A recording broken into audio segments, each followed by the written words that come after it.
Welcome to the kauta, or kitchen. Let's learn the different kupu, or words for things in our kauta, or kitchen. This is the pouaka makariri. It literally translates to cold box. Pātakatio is icebox or freezer. This is the pai kai, or bench. Our oven is called an umu.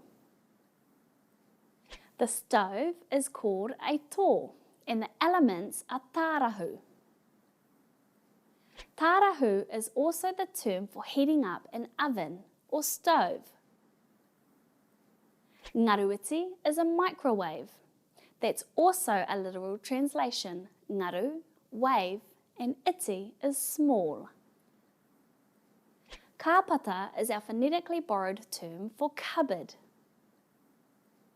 Hautō is another phonetically borrowed word for drawer. Anyway, I'm going to have a look in the kāpata kai.